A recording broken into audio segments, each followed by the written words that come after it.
In the previous video, we have learned about how Carrie have saved the boy, and in this video, we will learn about the mischievous habit of Carrie and how the author have told about the tendencies of an elephant.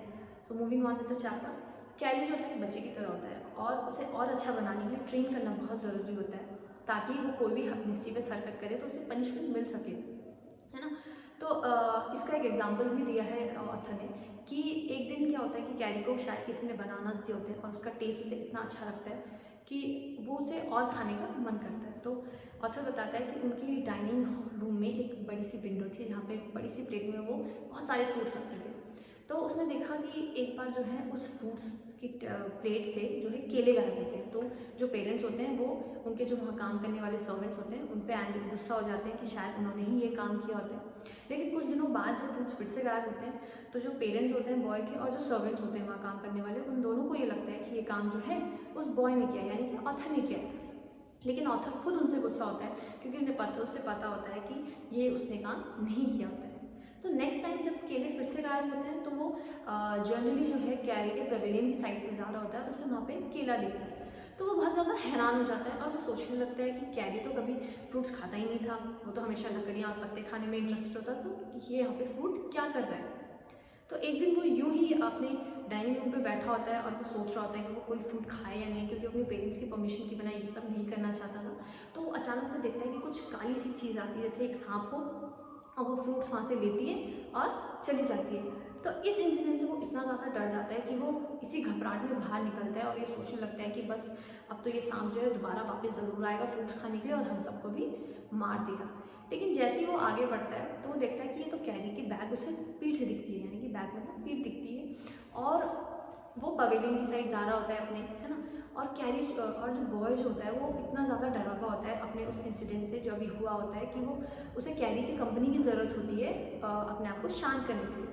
तो वो भी carry के धीरे धीरे carry के पीछे चले जाता है और वहाँ जाके वो देखता है कि जो उसका पवेलियन है उसमें केले ही केले हैं। तो वहाँ जाके वो बहुत ही ज़्यादा हैरान हो जाता है, सरप्राइज हो जाता है और उसे तब रियलाइज़ होता है कि जो ये केले हैं एक्चुअल में कोई और नहीं कैरी लेके आ रहा था। तो वो क्या करता है, कैरी के पास जाता है और उसके कान खींच के सीधा अपने पेरेंट्स के पास लेके जाता है और उनसे समझाता है पूरा इंसिडेंस कि जो केले गायब होते थे ना तो वो सर्वेंट्स लेके जा रहे थे ना मैं लेके जा रहा था, बट एक्चुअल में वो कैरी लेके जा रहा था। तो इस इंसिडेंट के बाद वो कैरी को जो है बहुत डांटता है और डांट पड़ने पर जो कैरी होता है वो बहुत ही ज़्यादा गिल्टी फील करता है। उसे समझ में आ जाता है कि उसने कोई गलती करी है और इस गिल्ट को इतना ज़्यादा सीरियसली लेता है कि वो डाइनिंग रूम से कभी भी कोई भी दोबारा फल नहीं लेता है।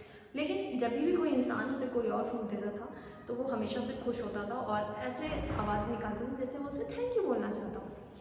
तो नाउ अब जो ऑथर है वो एलिफेंट की टेंडेंसीज के बारे में बता रहा है। तो वो कहता है कि एलिफेंट्स को ये सिखाना बहुत ज़रूरी है कि कब खड़े उठना है, कब बैठना है, कब धीरे चलना है, कब तेज़ चलना है। तो वो कहता है कि उनको भी बच्चों की तरह ही लेसन दिए जाते हैं। तो जैसे फॉर वो एग्जाम्पल देते हैं कि धत एक साउंड होती है, अगर हम धत बोलते हैं और इस साउंड को वो सुनते हैं और उनके हम कान खींचते हैं तो उन्हें रियलाइज़ हो जाता है कि अब हमें बैठना है। सिमिलरली अगर कोई मल्ली बोलता है और उनकी ट्रंक को खींच के आगे ले जाता है तो उन्हें सिग्नल मिलता है कि उन्हें चलना है। तो कैरी को मल्ली सीखने में तो 3 लेसन लगते हैं, लेकिन धत सीखने में उसे 3 हफ्ते लगते हैं क्योंकि उसे बैठना बिल्कुल भी पसंद नहीं होता, वो हमेशा इधर उधर चलता रहता था। तो वो कहता है कि क्या आप जानते हैं कि एक एलिफेंट को, ऑथर यहाँ पे क्वेश्चन कर रहा है कि क्या आप जानते हैं कि एक एलिफेंट को ये सिखाना क्यों ज़रूरी है कि उसे बैठना है। तो इसका जवाब भी ऑथर देता है कि जो एनिमल्स होते हैं वो हमसे 3-4 गुना ज़्यादा बढ़ते हैं और एलिफेंट तो ऑलरेडी इतना बड़ा होता है। तो जब वो 3-4 साल बड़ा हो जाता है तो आपको उसकी बैक पे चढ़ने के लिए एक लैडर की ज़रूरत पड़ती है, यानी कि सीढ़ी की ज़रूरत पड़ेगी। तो आप वो सीढ़ी हमेशा तो अपने साथ लेके नहीं चलते, तो इसीलिए उन्हें धत बोल के बैठना सिखाया जाता है ताकि आप उनकी पीठ पे नॉर्मली चढ़ सकें। ऑथर बताते हैं कि जो सबसे डिफिकल्ट चीज़ एक एलिफेंट को सिखाने की होती है वो होती है मास्टर कॉल। मास्टर कॉल अच्छे से सिखाने के लिए उन्हें कम से कम 5 साल लग जाते हैं क्योंकि जो मास्टर कॉल होती है वो बहुत ही ज़्यादा मुश्किल होती है, इतना ईजी नहीं होता क्योंकि उसके कॉन्सिक्वेंसेस भी बहुत ही ज़्यादा खतरनाक होते हैं। तो वो बताता है कि जो मास्टर कॉल होता है उससे वो एक ऐसी आवाज़ होती है जैसे आपको टाइगर और स्नेक की लड़ाई हो रही हो, ऐसा लगेगा जैसे आपको टाइगर और स्नेक की लड़ाई और उसमें जो साउंड्स प्रोड्यूस होती हैं वो एक मास्टर कॉल की तरह लगती है।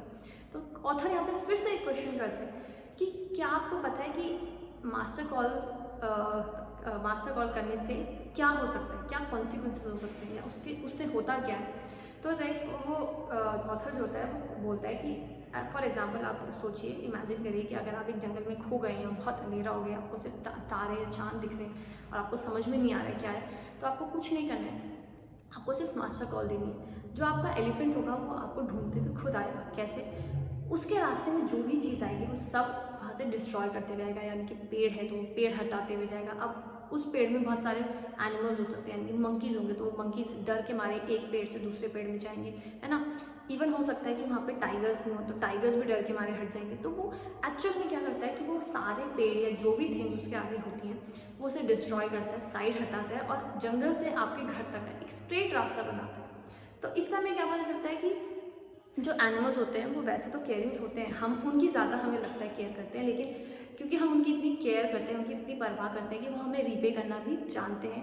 तो कई बार ऐसी सिचुएशंस आती हैं कि हमारी हेल्प के लिए वो अपने आउट ऑफ द वे जाके अपना ब्रेवली बिहेव करके हमारी हेल्प करते हैं और हमें बचाते हैं, हमारी मदद करते हैं।